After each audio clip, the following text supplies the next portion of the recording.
So I wanted to give a high-level overview of jazz theory in one short video, which generally explains how everything fits together. Now naturally, this requires some generalization, so forgive me for that in advance, but here we go.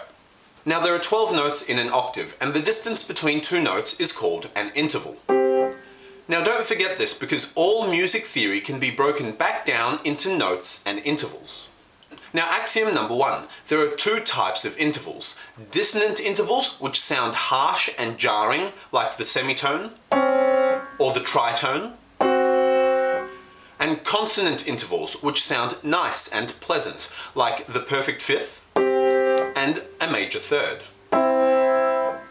Now the reason some intervals sound consonant while others sound dissonant has to do with the overtone series, but that goes beyond the scope of this video. Which brings us to axiom 2a. Dissonant intervals create tension, which sound like they want to resolve to consonant intervals, but more on that later. Now a scale is simply some subset of these 12 notes, and there are literally thousands of possible scales. But for historical reasons, the most commonly used scale is the major scale, which has 7 notes. Now scales have two components, the notes that they're comprised of and their tonal centre, or root note. Now the tonal centre is the note that feels completely resolved and at rest. For example, if I play the following phrase, right, that sounds unfinished and unresolved. Your ear expects one more note for that little phrase to sound finished and resolved. And that note is the note C, which is our tonal centre. Now a tonal centre can be established in a number of different ways. It can be the first note or the last note you play, the highest or the lowest note you play, the loudest note you play, the note you repeat most either through pedal points or ostinato, or some kind of other emphasis of the tonal centre, of that note. But once you've established a particular tonal centre, all other notes are heard in relation to that tonal centre, including notes inside and outside the scale. And each of the 12 notes creates a certain level of tension or dissonance through their implied interval with that tonal centre, and therefore creates some tendency to resolve to that tonal centre, right? Remember axiom 2a. Now if you keep all the notes in the scale the same, but you change the tonal centre, you create a new scale or mode. So for example, C major has all the same notes as A natural minor, just a different tonal centre. Similarly, C Ionian, D Dorian, E Phrygian, F Lydian, and so on all share the exact same notes, they just have different tonal centres. Now modes are just a different way of thinking about music and keys. They allow us to allocate every single chord a particular scale, which is a useful way of thinking about music, and especially jazz music. Now scales and chords are interrelated. They're two sides of the same coin. A scale is a horizontal representation of a particular collection of notes, and a chord is a vertical representation of that same collection of notes. And scales are built in seconds, while chords are built in thirds. So for example, if we take all the white notes and we go up in seconds or in steps, we have the C major scale. And if we take all those same notes, all the white notes, but we go up in thirds, then we have the C major 13 chord. Similarly, if we take all the white notes except for B flat and we go up in seconds, starting and finishing on the C, we have C mixolydian, or F major, just starting and finishing on the C. And if we take those exact same notes and go up in thirds, we have the C dominant 13 chord. Or again, taking all the white notes except for the note F sharp, starting and finishing on the C, going up in seconds, gives us the C Lydian mode, or G major, and going up in thirds gives us the C major 13 sharp 11 chord. Right, so the C major scale has all the same notes as a C major 13 chord, the C mixolydian scale has all the same notes as a C dominant 13 chord, and the C Lydian scale has all the same notes as a C major 13 sharp 11 chord. So then these are the scales that you would use to improvise over these chords. Now the degrees of a scale or chord are based off the major scale and then just repeat an octave higher. And any alteration to these degrees are alterations of the notes of the major scale. So for example, taking the scale C major, the D is both the 2 and the 9, the F is both the 4 and the 11, the A is both the 6 and the 13, the D flat is both the flat 2 and the flat 9, the F sharp is both the sharp 4 and the sharp 11, and the A flat is both the flat 6 and the flat 13. And in theory, you play every single degree up to the degree listed in the chord, taking any alterations into account. So for example, in a C13, you play all the way up to the 13.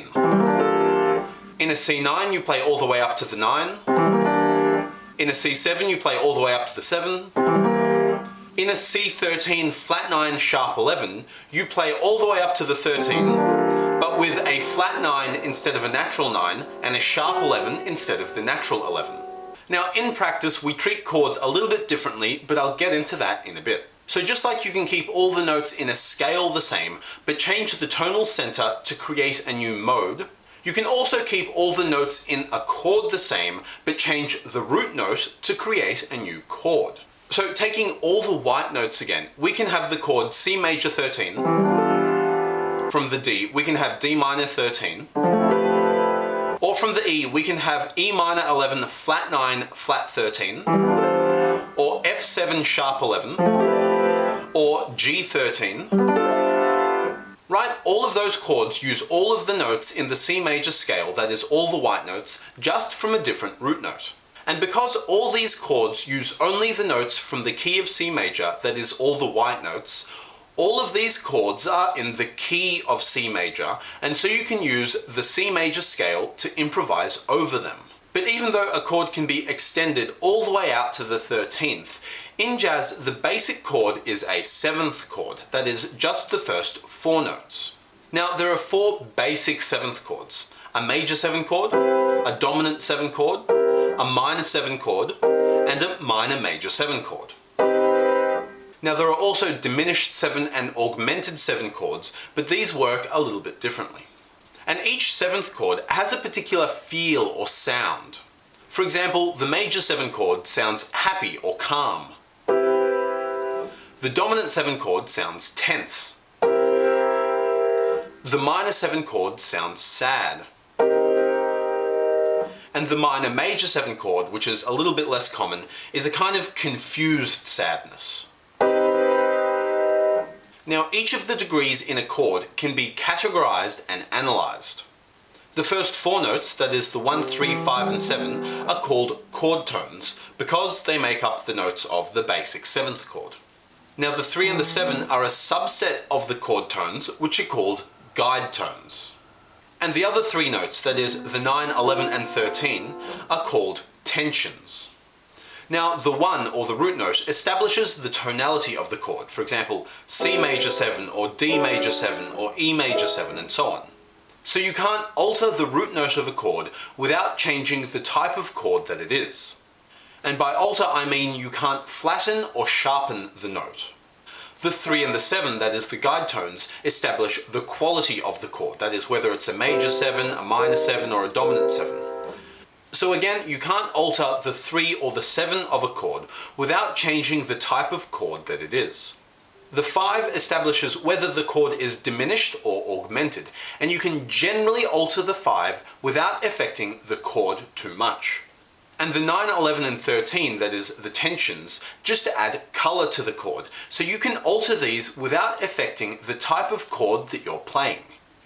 So by this I mean that a C9 is still a C7 chord, just with an added tension.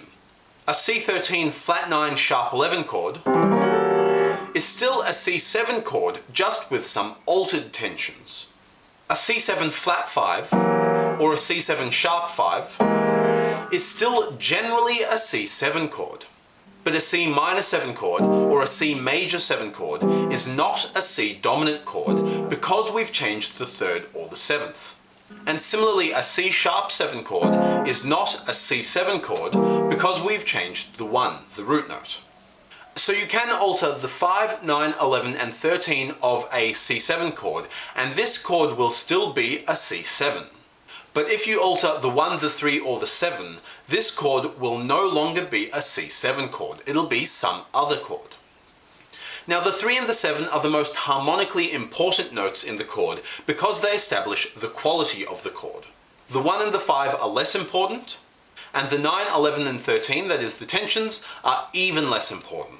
Now, just like each of the 12 notes creates a differing level of tension against the tonal center in a scale, each of the 12 notes also creates a differing level of tension against a particular chord, and these can also be categorized. Now first, let's look at non-dominant chords. So the 1, 3, 5, and 7 are the chord tones, and they're very consonant because they make up the chord, and therefore provide a high level of resolution.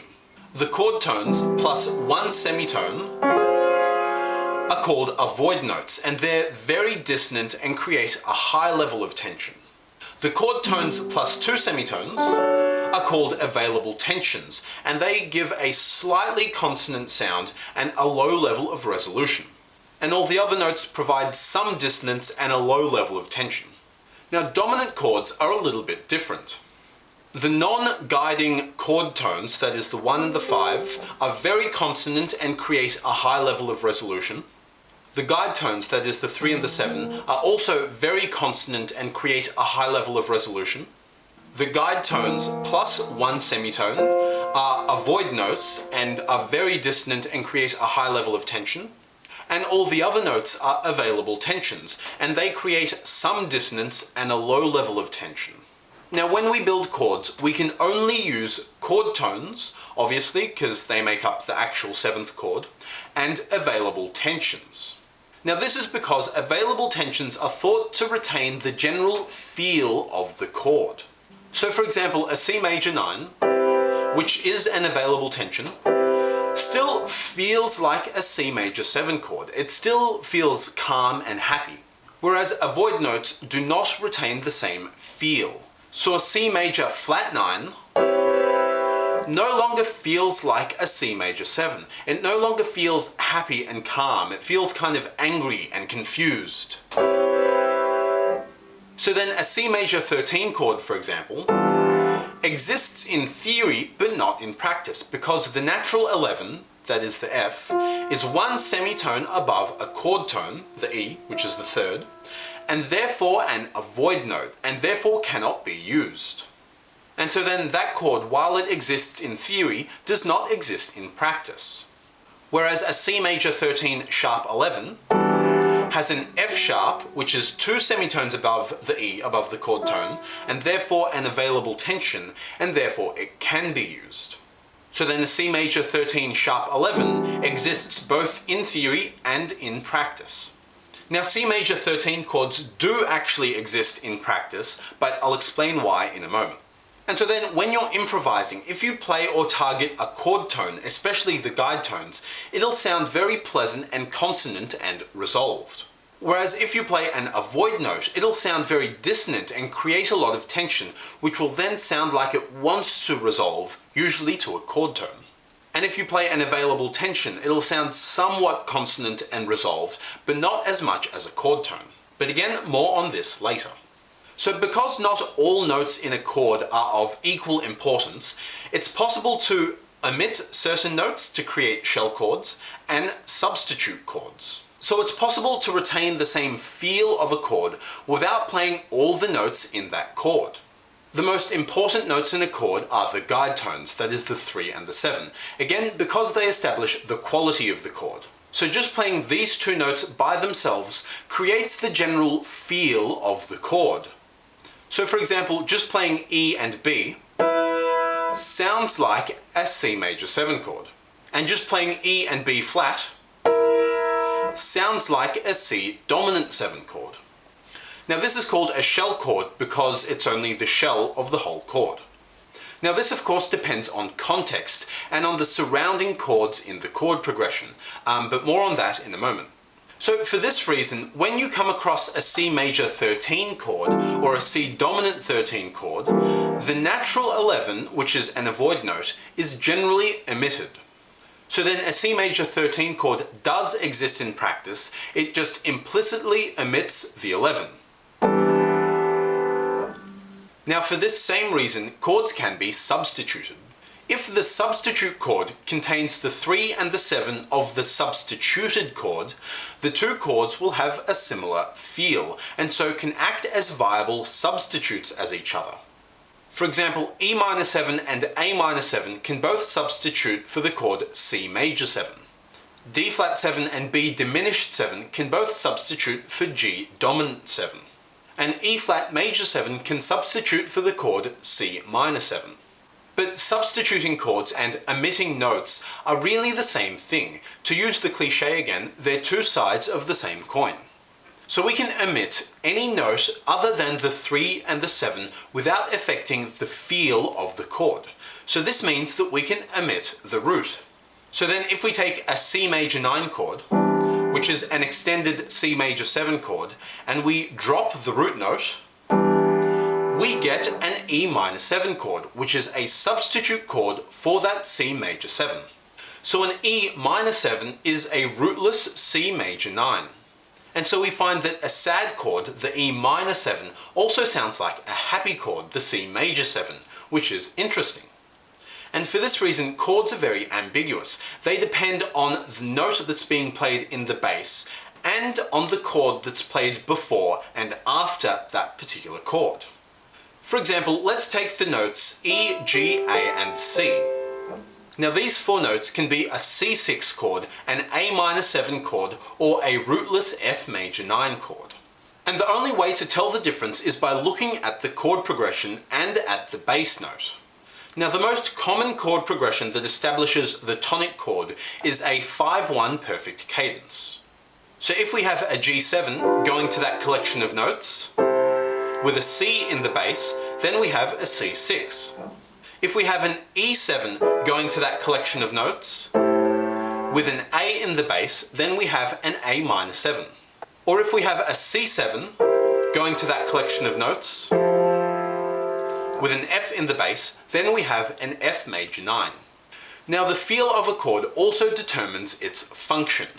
To discuss functionality, we need to discuss another dissonant interval, the tritone, which literally means 3 tones. Now there's only one possible tritone in the major scale, and that is between the 4th and the 7th of that scale. Now this is called the diatonic tritone. And the diatonic tritone dictates something called the function of a chord. So if we take the C major scale, then the diatonic tritone is between the F and the B. Now if a chord doesn't contain the note F, it has a tonic function, like the chords C major 7, E minor 7, and A minor 7. And tonic function chords give a high level of resolution.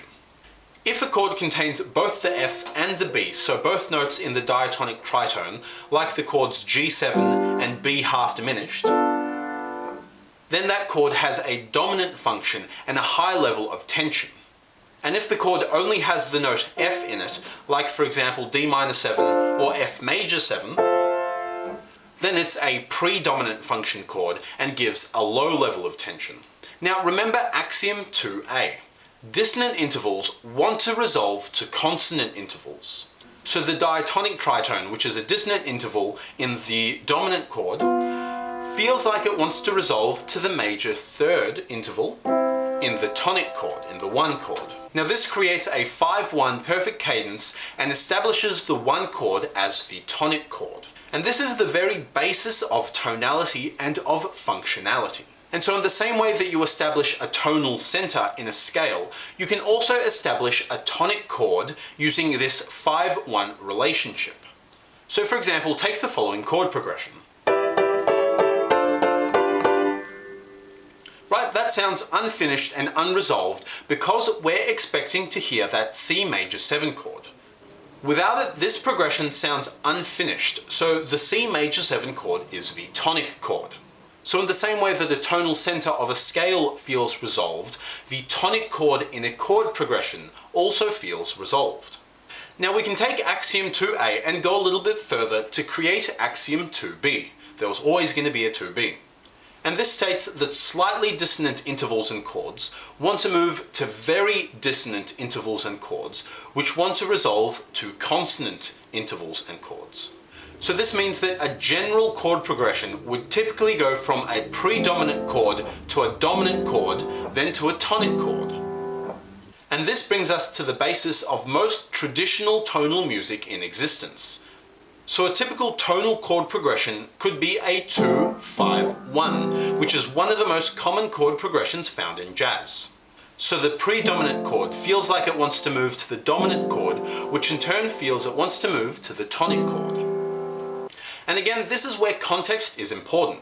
For example, if we take the chord progression D minor 7 flat 5, going to G7, going to C major 7, then that D minor 7 flat 5 chord is functioning as a predominant chord. So it's effectively a minor 7 chord just with a flat 5. Whereas if we take the chord progression F major 7, going to B minor 7 flat 5, going to C major 7, then that minor 7 flat 5 chord is functioning as a dominant chord, right? Because it's between a predominant chord and a tonic chord. So context really matters when analyzing chord progressions, and a single chord on its own is really hard to analyze and understand in any meaningful kind of way. You really have to look at the entire chord progression in its entirety, that is, the chords that came beforehand and the chords that came afterwards. And so this movement of predominant wanting to go to dominant, wanting to go to tonic, exists because of the diatonic tritone, because of functionality, because of axiom 2b, and also because of something called voice leading. So there are really two aspects to any given chord progression: the chords themselves and how the chords transition from one to the next. And this transition to the next chord or through the chord progression is affected by voice leading. Now notice when each chord transitions to the next in a 2-5-1, two notes stay the same, and these are called common tones, and two notes move by step. And so this brings us to our third axiom.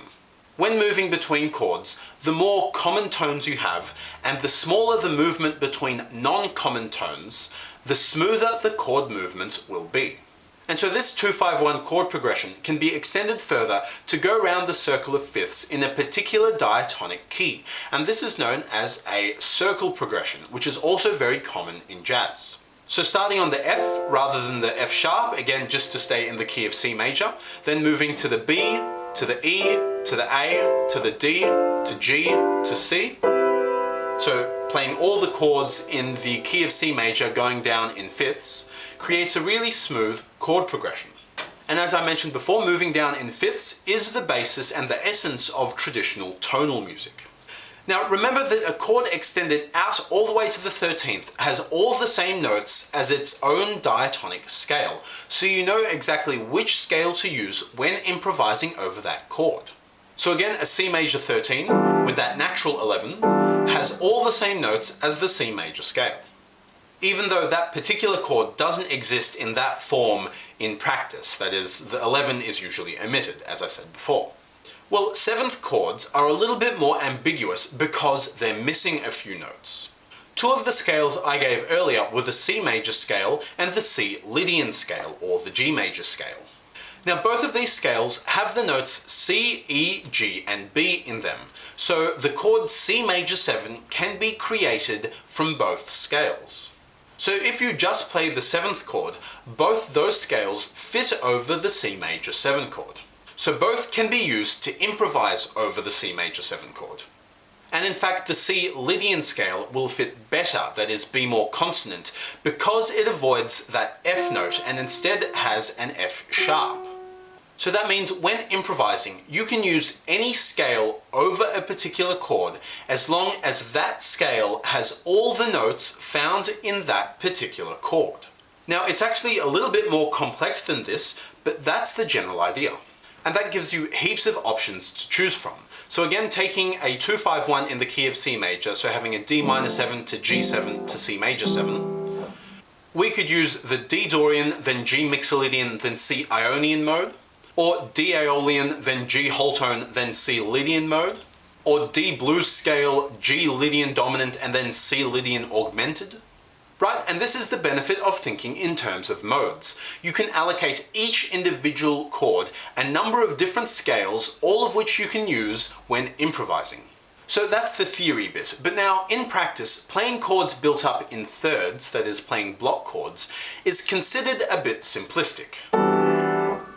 So in jazz, we use more sophisticated chord voicings. So you're still playing the same notes, but in a different order with different intervals and across a number of octaves. Now, as a general voicing rule, use wider intervals at the bottom and narrower intervals at the top. So for example, you could play a C major 13 chord like this, which emits the 5 and the 11. Another chord voicing often found in jazz are quartal chord voicings, so building chords up in intervals of fourths rather than thirds. So again, playing that C major 13 chord using a quartal voicing could look like this. So again, that's emitting the 11. Now in jazz, you're really doing one of two things. You're either in the rhythm section and playing the chords, or you're improvising, or you're doing both with your left hand playing chords and your right hand improvising. Improvisation is all about creating tension and then resolving that tension. Now you create tension by playing dissonant notes, that is avoid notes, and you resolve tension by playing consonant notes, that is chord tones and available tensions.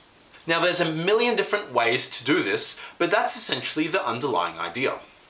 And so that, in a nutshell, is a high-level overview of basic jazz theory. Now, that was largely harmonic theory, and I didn't really talk about meter or rhythm, which in jazz is usually 4/4 and swung. And I also didn't talk about form, which is usually a head solo head structure or form, with the head being either a 12-bar or a 32-bar length. But then essentially that's really what it comes down to. Playing jazz requires playing chords and then improvising over those chords. And it's all about creating tension with dissonance and then resolving that tension with consonance while doing those two things. So when you're improvising, you can use particular notes from particular scales to create dissonance and consonance based on the interval that note implies with the tonal center of the scale and with the underlying chord being played.